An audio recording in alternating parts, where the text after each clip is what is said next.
அனைவருக்கும் கணித வணக்கம். பார்க்க போகிறது 6ஆம் வகுப்புக்குரிய கணக்கு முதல் பருவம் பயிற்சி 1 அதில் முதல் கணக்கு பார்க்க போகிறோம். கோடிட்ட இடங்களை நிரப்புக அப்படின்னு சொல்லி கொடுத்துருக்காங்க. அதில் முதல் கணக்கு மிக சிறிய 7 இலக்க எண் டேஷ்னு கொடுத்துருக்காங்க.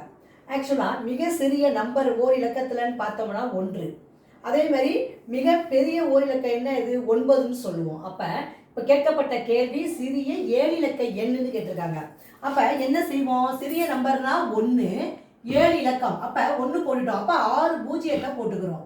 1 2 3 4 5 6. இதை படிச்சிங்கன்னா எப்படி வரும்னு பாருங்க.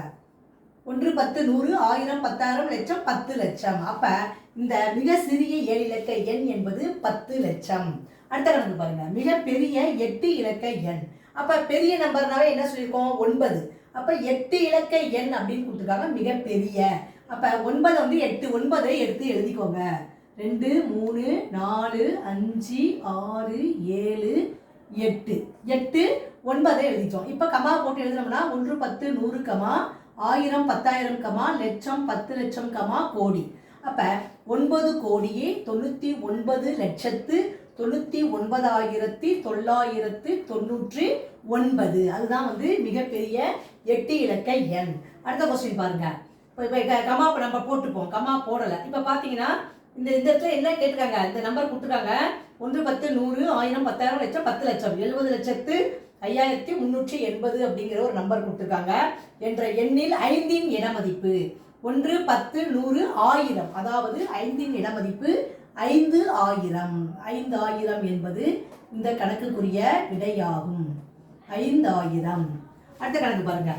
1 10 100 1000 10000 லட்சம் 10 லட்சம் 76,70,905 என்ற எண்ணின் விரிவாக்கம் கேட்டிருக்காங்க. அப்ப நம்ம எப்படி எழுதுவோம் அப்படின்னு பார்த்தீங்கன்னா 76 லட்சம். அப்ப 7 போட்டுக்கிறீங்க. இப்போ 10 லட்சம்னா எத்தனை பூஜ்ஜியம் போடுவோம்? 6 பூஜ்ஜியம். அப்புறம் இன்னும் ஈஸியா பார்க்கணும்னா 3 4 5 6 இலக்கம் இருக்கு. அப்போ 6 பூஜ்ஜியத்தை போட்டுக்கோங்க. 2 4 5 6. அதாவது 76 லட்சம் என்பது 70 லட்சம் பிளஸ் 6 லட்சம். அப்போ 6 அப்படியே போட்டுக்கிறோம். எத்தனை இருக்கு பாருங்க? 3 5 பூஜ்ஜியம் போட்டுக்கிறீங்க. 2 3 4 5. அப்போ 6 லட்சம். 76 லட்சத்தை 70 லட்சம் பிளஸ் 6 லட்சம்னு பிரிச்சுட்டோம். அடுத்து பிளஸ் 70,905 கொடுத்துருக்காங்க.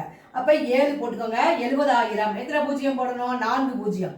2 3 4. அப்போ 70,000 போட்டாச்சு. அடுத்து 900ன்னு கொடுத்துருக்காங்க. 9 போட்டுக்கிறோம். எத்தனை பூஜ்ஜியம்? 1 2 2 பூஜ்ஜியம் போட்டுக்கோங்க. 900 பிளஸ் 5. இப்போ பார்த்தீங்கன்னா இப்போ 70 லட்சம் பிளஸ் 6 லட்சம் பிளஸ் 70,000 பிளஸ் 900 பிளஸ் 5. இதுதான் வந்து இந்த கணக்குக்குரிய விரிவாக்கம் ஆகும். புரிஞ்சுங்களா?